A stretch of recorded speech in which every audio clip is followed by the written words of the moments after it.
Hope everyone can see that. I can see you all nodding, so thank you very much. Alrighty, this is who I am. So, run an SEO agency, been in the country for 6 years. We also run an event called Dreamland for Brands, and spoken to Brighton SEO as well. So I know a little bit about SEO, but I think James is one of your one of the leading ones here, along with Ryan and some of the people that you've heard from today. So some of the brands we've worked with, but what are we here for? We're here to see, now running an agency and mostly dealing with e-commerce brands. These are some of the most common e-commerce mistakes, opportunities to learn that we see for our clients over the last 6 years here in the UK, but 10 years overall running an agency. So first one is, and I don't know if I'll annoy people with this one here, but over-reliance on paid ads. As it was mentioned just before I jumped on, you got to be making sure that you are covering not only just SEO, not only PPC, but you've got to have a holistic approach. And what we see is an over-reliance on paid ads. So this is you. This is Google absolutely swimming in all the money that you have given it. And you as in brands and agencies paying for you brands. But this is Google swimming in all the money that you give it when it comes to paid ads. And Google is $1 trillion company, and this is part of the reason why. So why is this an issue? Why is it an issue that you've got an over-reliance on paid ads and Google is swimming in the probably, well, billions of dollars that are given to it on paid ads? Because this is what tends to happen. Heavy PPC spending. Oh, it's great. We want to double down. We're getting really, really good conversions. We're smashing it. Traffic. Yeah, we know we have to pay, but mate, we've got to keep feeding it. But those costs rise. We're paying more for the same amount. The panic begins. Oh no. Then you rush to start SEO. Fail a bit because of the short-term thinking. Then it's too late for momentum. It's too late for a bit of impact because you're so used to pumping into that one channel. You don't have the patience. You need the quick wins. You need to keep going like PPC gives it to you. And then away we go. We need to jump more into PPC. So what you don't want to do is you want to make sure that you are diversified. Paid ads are great. They work. They allow you to get some quick traffic. But if you're not diversifying, you're allowing other competitors to take over equity on other channels like socials and SEO and out of home and whatever floats your boat. And this is an example of doubling up. So what we've got here is we've got two non-branded keywords here. We've got fresh dog food delivery and we've got meal plan delivery. We've got two non-branded. We can see that the PPC we've got an ad at the top there for different dog, but they're also ranking #1. And same thing on the right-hand side there. They're paying, but they're also ranking #1. So this is an example of where you need to keep an eye on your PPC. You need to make sure SEO and PPC are working together, because what should be happening there is the SEOs are going to get annoyed here. They're going to have a cry because their clicks are getting stolen from PPC, and PPC is like, yes, we're really doing really well. Look at that. But in actual fact, no one's winning here. So PPC guys could lift and shift this budget into other keywords because the SEO guys have done well to get that ranking on the top. So this is what you don't want to do. And we see this a fair bit when you jump into the analytics, you jump into the data and go, well, why are you paying a fortune for some of these keywords? Especially non-branded. Some people like to protect their brand, and depending on the industry you're in, if you're in SaaS and things like that, I can understand that it's pretty, we can all see people bidding on Monday.com and things like that. It's pretty competitive there. And there'll be some ones where you just have to do it. I get it. But there's other times on non-branded keywords where we see this and go, you PPCs could be spreading the wings and dominating a lot more keywords if you looked into this data and made sure, hey, we're ranking top 3 for this. We can lift and shift that budget. We can take more on the PPC side. The SEOs, hey, we get a bit of credit, and the client wins. So what can you do? Don't waste that PPC budget. That could be better spent on SEO. Hey, I'm an SEO. I'm going to say that. But they should strategically align. But SEOs and PPCs traditionally have been enemies, and I don't know why. Maybe people are trying to protect their bread and all that. But what should happen is it's all for the client. You want to focus on the client. So the SEOs and PPC should work together to say, hey, what are the client's goals? Why are we here? What do we want to do? What is the most impactful, what is the most impact that we can make right now on PPC? Okay, it's these 3 categories. Cool. We're going to smash that with PPC in the early days while the SEO builds. And then as the SEO builds, as you saw in the screenshots before, you get to that top 3. Cool, you're winning. And then you lift and shift that budget so that Everybody wins. The client's happy. They're not only getting more effective and impactful paid ads, the SEO's got time to build up, dominate, focus on key areas that affect the business's goals and P&L, and everybody wins. This is an example of a fashion e-commerce brand where this is a bad example, whereby they were spending about 50 G's, £50,000 a month on PPC. They were doing nothing on SEO. Guess what happens? They can't spend any more on PPC. They come to me at that red line there and they ask too late about SEO. And they refuse to invest any budget. They don't want to take anything away from paid ads because they're so reliant on it. And they had no patience to do that due to that ads addiction. And you know what happened? They went into administration. Oh, don't let that be you. Don't let that be you. So this is an extreme example, but that's the whole point, is to showcase that you don't want to have that over-reliance on paid ads. And in this day and age, especially for e-com brands, it's a hard world. You guys are getting hit left and right. Do SEO, do PPC. Here's this Shopify tech plugin to do. Here's this, here's that. I get it. But this is where you've got to be smart about it, especially in the UK when things are a bit tight. So that leads us to poor marketing, operations, and resourcing. Now, I think I love a good meme. So I think this should detail it a bit, especially coming from the SEO side. Getting tasks done that will make an impact on business goals and, help you keep your jobs and improve the P&L. No, what do we want to do that for? We don't want to do that.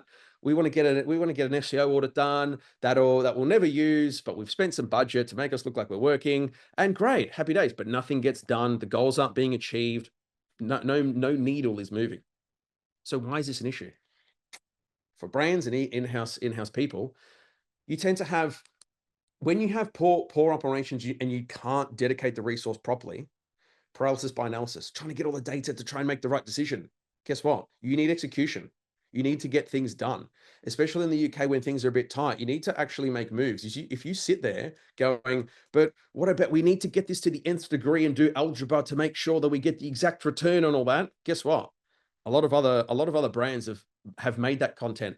They have done those blog posts. They have done some digital PR. They have hit the paid ads. They have done socials. They've got influencers in. They've started to make moves while we're all trying to figure out, oh, but what about this? What about that?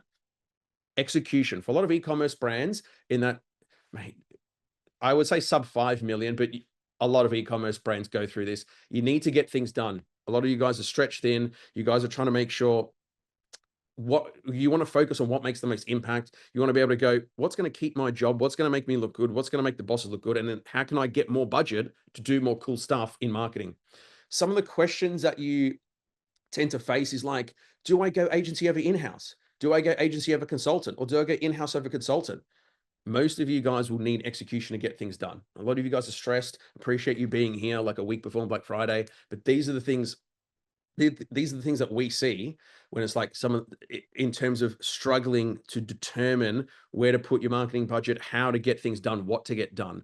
And a couple of last points, as we know, and you guys will have these conversations all the time, budgets are led by finance heads that have zero understanding of marketing. A lot of the time you might plan a couple of things, but you don't plan for everything. So then you get blindsided by a few things. And then this is more for the founders, if there's any founders in the room, because I'm a founder as well. Just because you run a business doesn't mean you know everything. So if you're a founder and you've got a team of marketers, let the team actually do some things. Let the team actually come up with ideas. Let the team actually get things done. That's what we tend to see. These are some of the common things that we tend to see when brands have an inability or a poor marketing resource and their operations aren't great. This is how it should be, like a simple rubric. What's the priority? What are your priorities? What are your priorities as a CMO, as a marketing manager, as a marketing exec? What are the priorities of the business? What is the impact? What impact can we make by doing this campaign, by doing that SEO, by doing that PPC, by doing the socials? What are the deliverables? What are those tasks that we are going to do, or the agency is going to do, or the in-house is going to do to achieve those goals? And then how are we going to execute it? What is the agency going to do? What is the in-house going to do? What is the consultant going to tell you to do that you then have to do as an in-house? Some of the questions that, I wish I could do this a bit more often with brands, but these are some of the questions that you should ask when it comes to improving the efficiency. What is more important to the growth of the business? Sometimes we miss that because we're so busy, but with brands, they have a goal make more money, sell more clothes, whatever it might be. What is the growth goals? Do you want to scale up and sell? Do you want to get some VC funding? Do you want to buy some other business? Or you want to buy some other brands? You want to go into international? What is more important to the growth? What will make an impact? What will help to achieve the goals? What will help solve our/your problems? And what will make the C-suite/founder happy? At the end of the day, agencies are supposed to do that for clients. In-house people are supposed to do that for their bosses, and consultants have got to do that for their clients as well. So that's two of the, maybe a bit less SEO-y, but it all affects marketing all the same. These is one of the ones where, especially in e-com, SEO basics and site structure. Now, a lot of e-coms these days are pretty much on Shopify usually, but some of the things we do tend to see is things like this.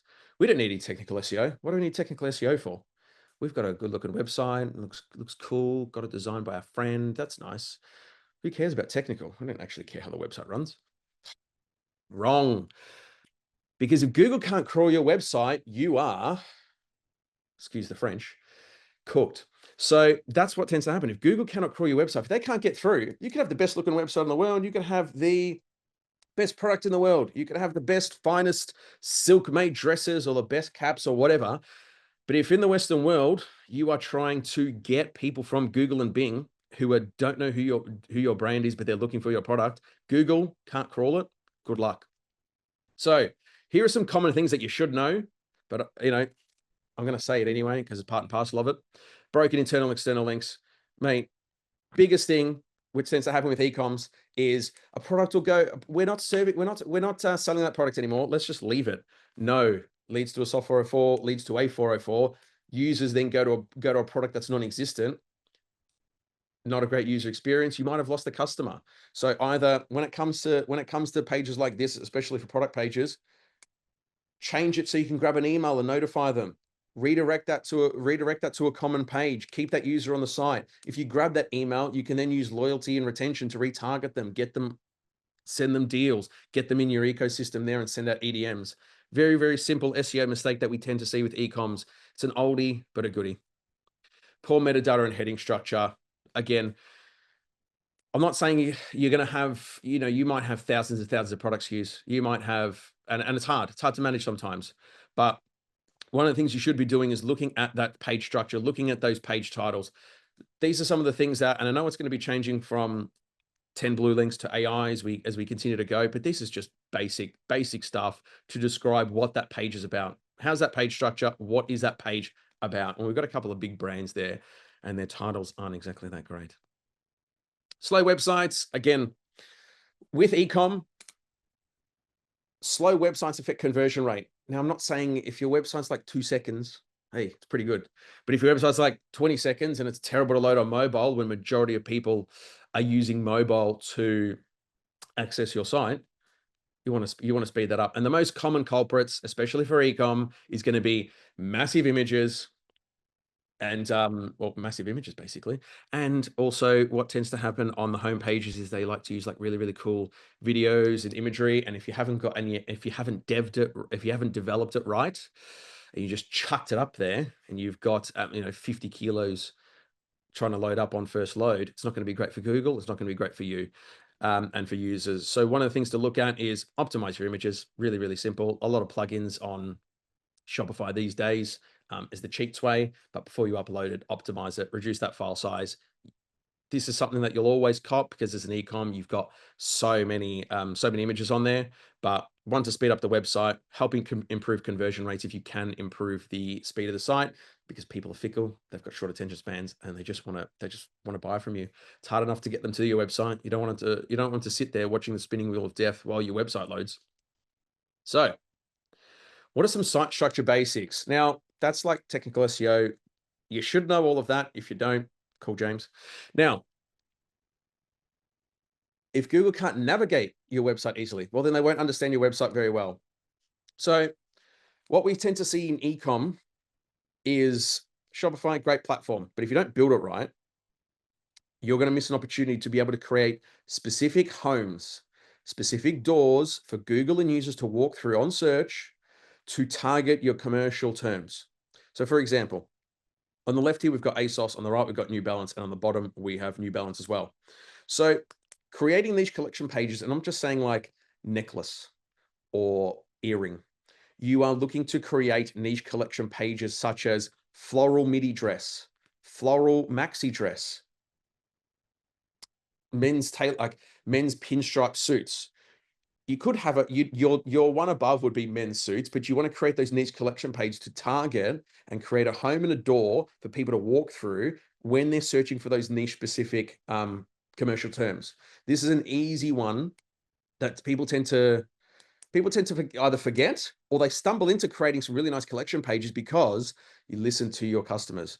But this is an easy win that we tend to see missed by clients when they're not creating niche specific, and it's very, very high level, which I get. That's the way that the structure should be, but you can go further down into that, especially, like I said, floral maxi dresses, those niche keywords that'll have maybe a couple of hundred search volume. But if you scale that out across all your products and you have something like an internal linking widget on your collection page, hey, you're not only opening up the door to more pages, Google accesses more pages, users access more pages, you've got more keywords in there. You are doing your bit to be able to create those doors for people to walk through, rather than just going to / dresses and then letting people use their brains to figure out where to go. Don't let them use their brains. Do the thinking for them and create those pages. Impactful product pages. So one of the last places they're going to go to is they're going to go to your product page to buy. So some of the things we commonly see missed on product pages is clear heading structure, quality product descriptions. Now, I know a lot of you will be using AI out there, but as we're going into the AI world of search, you still want to get your brand and tone of voice, and people reading this want to be able to, feel like this is your brand and not a robot talking to them. So use AI smart and create quality product descriptions that have your brand, tone of voice, and actually, it's like you are speaking. Branded content about us, FAQs, socials, having information about how to care for the product, sustainability. Everyone loves that. Delivery and returns, payment options, reviews, social proof. There's plenty of, if you're on Shopify, there's plenty of loyalty and review plugins like reviews.io or Yotpo and things like that. Cross-selling, you may also like having related blogs, guides, evergreen content, and schema markup to be able to have that impactful product page, because usually it's going to be one of the last places they go to before they buy. So again, don't make them think. You've got them. You have structured that page. You have created and designed that page in a way where you are telling them what you want them to know about your business, about the product. Another one similar to the niche collection pages is the retail holiday pages. Hey, as we're getting to Black Friday, instead of also just relying on your top level collection pages, you might have some customers out there that are a bit tight, that love a discount code and they love a deal. And this is a business by business cases. Some businesses don't play into Black Friday and don't play into doing discounts and deals. Others do. So what you'd want to do here is create a retail holiday page where it'd be, / Christmas or / Black Friday, cyber. So you can see Adidas US at the bottom here have absolutely gone to town and probably gone too many, but they've gone sport cyber deals. They've gone branded / cyber deals. So they've created specific cyber related retail holiday pages. Nike's got Black Friday. Their New Balance has got Cyber Week / Black Friday. So creating, again, specific collection pages, but under retail holidays to target people who are searching for a deal. And there's heaps of these that you can do. So how would you decide which pages? I'm saying all this and go, well, how do we do it, Anthony? Keyword research. So using the tools, using Google itself, looking at competitors and looking at going, what do we want to do? What page do we want to, what collection pages can we create based off keyword research, search volume? What do we actually sell? If you have the ability to access internal site data or internal site search, you will then figure out sometimes how customers actually search for your products.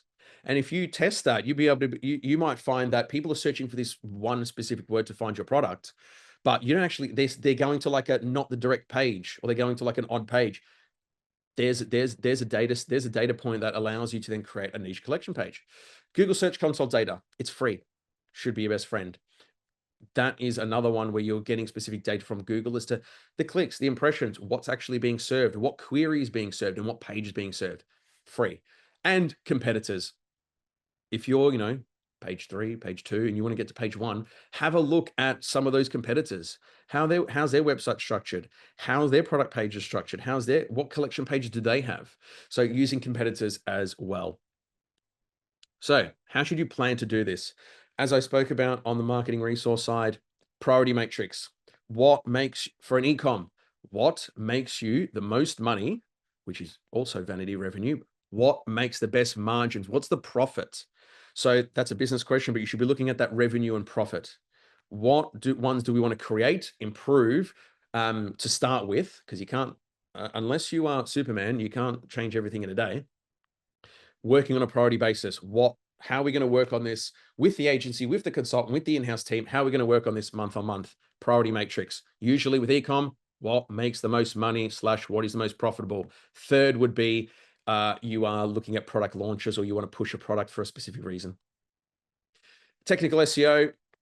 Now, an agency should do this, but if you've got somebody in-house, and you're speaking to a developer, same again. What is the most important technical SEO issue that may be impacting? What is the problem? What's the resolution? What's an example? And going from there. So another one that ecoms love to do is they usually, getting better recently, poor planning of website migrations. Now, I would usually do this with a bunch of people in front of me. And I know you're all going to say, what's that, Anthony? Oh, that's a plan. Well, no one builds a house without a plan. That's right, Anthony. Because a lot of people do migrate their website without a plan, because this is what tends to happen. You've got a long-standing website, your traffic's good, people know it, it's done you well, but now you need a new one. Ideally, this would be you. You're growing your business, the website's not exactly performing. Hey, you want it to take it to the next level. You want to move on to Shopify, you want to go into Plus, cool. And then you screw it up, and this is what happens to your traffic and revenue. And the bosses come to you and go, hey, where's all the traffic? Where's all the revenue? And then someone gets fired. So why is it a problem if you don't plan for your migrations? You lose a massive amount of revenue, organic traffic, your keyword rankings and authority, taking time to recover. You spend a fortune and a lot of time and traffic loss and improvements trying to plan a better migration. A person, some of you in here, a team, a developer, or an agency is going to cop an absolute beating or will be fired. And if this was America, probably sued for damages. And impacting the P&L of the business, if the site is a major sales channel, which for all you e-coms should be a major sales channel, and it'll be impacted negatively with a poorly handled migration. So words to listen out for. So you may be saying this, your founders may be saying this, your CMO may be saying this. If you hear any of these words, redesign, reskin, refresh, site changes, lick of paint, new markets, Shopify, rebuild, new logo, new marketing manager, retheme, or a new branding agency, the alarm bell should be going on, because then someone's going to want to rip apart or change that website. So this is where you want to be speaking to a great developer and an SEO to be the SEO police, to work with the developer and yourselves to make sure that that barren landscape doesn't happen to your website, because this is what can happen when you don't plan for a migration. Everything's looking good, and then bang, you cop it. And you're like, oh, you're freaking out. What's happening? I've lost all the money. I'm going to lose my job. Bad migrations. So content with AI, content. We can just spin up terrible content with ease now, can't we? Well, this is what tends to happen with a lot of brands. Their content is meh. It's meh. Now, again, I'd love to have the crowd in front of me for this, but I'm going to say that a lot of you are not going to want to live in that absolutely terrible piece of shit on the left. You're going to want to live in Versailles. All right. And same thing applies to content. You're not going to just go to some ChatGPT infested EM-3-line, 3-sentence article when, as a customer, as a potential customer, I want to learn more about a specific product. I want to go to the Versailles of content. I want you to be looking at basically HubSpot's blog and go, wow, I really learned something today. I want to buy from these people because they know their stuff. They know what they're talking about. You want your content. Ideally, you as in-house people and e-coms would want to treat your content like Versailles. You want people to come to your website, come to your Versailles. You don't want to go to some random field in Iowa, because creating content showcases your brand, your expertise, your leadership, opinions, ability to show that you know what you're talking about and educate the user, educate the customer. Here's a terrible example of a blog post. No structure, doesn't tell me anything. No, absolutely terrible. What am I going to get from this? This is useless. If I'm a potential customer here, I'm looking at this going, this hasn't helped me at all. This is terrible. Now, I know we all don't have, even if we combined every single one of the people in this call and then times it by 100, we still wouldn't have the budgets of HubSpot, but I'm going to use HubSpot as an example because HubSpot gives you a nice structure, a nice blog structure, how they put these blogs together to be able to educate, provide value, and the way they drop in their CT, their calls to action, their internal links, the way they drop in those lead funnels. So looking at this going, wow, I've actually learned something. You've educated the customer or potential customer, you've educated a user, and you continue to do that for all different types of topics and build your topical authority on a bunch of stuff. So plenty of modes of content. I don't have to tell you this. You should all know this, but you've got blogs, short form or long form, and thought pieces. You've got guides around buying guides, styling guides, inspiration, ebooks, white papers, FAQs, non-branded, branded, product, service, team, process, more branded content now with AI around, and case studies, testimonials, press releases, UGC.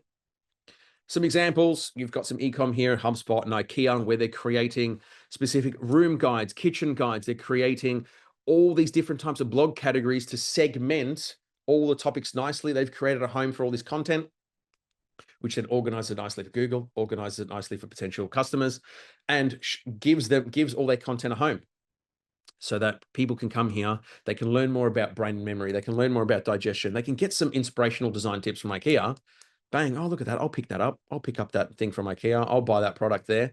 So your blog is blog content, FAQs, your content in general these days allows you to showcase your topical authority, try and bring people in by educating them and being informative. An example of a topic hub page for an ecom, whereby this is a vegan supplement brand that has created a specific product around gut health. So they have created a topic page, an informational, what you'd call a pillar page these back then, that details the who, what, when, where, why, how about gut health. Case studies, social proof. So this is more for a service one, but for ecoms, you'd be looking at UGC, your customers, how your customers are using the product, probably more videos and socials, but this is where the idea of having that social proof to showcase your products and your customers using it, because then people look at that and go, well, that's a person like me. Cool, you like it. People like to buy from other people. People want validation. People want to see that other people have had a good time using it. That's why everybody loves Google reviews. Same logic applies. And FAQs, branded and non-brand, easy one, oldie but a goodie, being able to create branded content, question and answer. And what does ChatGPT and all these LLMs give you? A nice conversation, and you ask it a question, it gives you an answer. So FAQs, if they ever went out of vogue, I don't know, but FAQs, branded and non-brand. So non-branded, general about the products you serve, and then branded information about delivery, returns, comparisons. That's where you can very easily spin up this content. So neglecting your authority. So you could have a nice clean website. You can have the best product in the world from an SEO perspective. You can have great content. But one of the things that people like to miss is brand. Now, that didn't work. What's supposed to happen here is I'd be in a crowded room and everyone would put their hands up. And then you'd go, well, what's the difference between that white shirt on the left and the one on the right? Oh, Anthony, the brand. Yes, that's the exact same shirt, but people are paying 100 quid more for that brand. Same logic applies to your businesses. People are neglecting their authority, because how can Google trust your content? And Google generally, because we're speaking about SEOs here, but think about it overall. How can people trust your content? Why should they buy from you? How can people trust your product? How can people trust your site? How can people trust what you say? Because brand has clout, brand has authority, brand sells. Now, SEO is just one part of a holistic marketing approach. As mentioned in the panel before, you need to be looking at your socials and across all the channels there. You need to be building brand awareness. You need to be able to use Instagram shop, TikTok shop, doing paid social, organic social, paid ads, out of home, experiential, all this type of stuff to be able to build your brand, build your community. And because that brand has clout, brand has authority, brand sells. So from an SEO perspective, what's the issue? What's the mistake? Especially with AI content coming in, everyone's just like, yeah, I can just spin up on ChatGPT, it'd be great. But as I mentioned before about the product descriptions and your product or your business, People want to buy from you. You want to be able to get your tone of voice, your brand, your story, how you speak, how you act. You want people to evoke and understand and feeling when they're reading your content, going through your site, get a feeling for the brand. But with AI content, you're just the same as everyone else. What's the difference between fashion brand, women's dress brand A and women's dress brand B if the content's the same and you're using EM dashes and nothing? Oh, but we're special. You're not really showing that if you on things like your blogs or your product descriptions, and if you're just doing that. So with AI content increasing, Google is constantly battling to know if they can trust you to show you on search and AI, because why should they serve you? Now, this is like EEAT stands for experience, expertise, authority, and trust. It's not like a direct ranking factor, but it's one of the things that helps Google to try and basically find out if you're legit or not. So what can you do? What are some of the things that some people do this really well, and naturally you'll do this. If it's a founder-led brand, naturally you talk about yourself, so you showcase that. But examples of showing EEAT. This is Healthline. Now, you're not going to go as an e-com brand, you're not going to go into like this level of detail, but what you want to be looking at is who's writing the content, who's behind the brand. Maybe you've got some ambassadors. Maybe you've got some influencers, for example. Maybe if you're selling pet food, you're selling vegan supplements, you've got a panel of doctors, you've got an advisory panel, you've got people with clout, with authority, real life authority that you could showcase on your website that helps you to showcase to Google and users, hey, we know our stuff, here's our people, here's our ambassadors, here's our founders, here's our team, here are some real humans behind the brand, here are the people that are writing the content and they know their stuff. So Healthline, and they have to do that as a health website, but this is an example of showcasing that.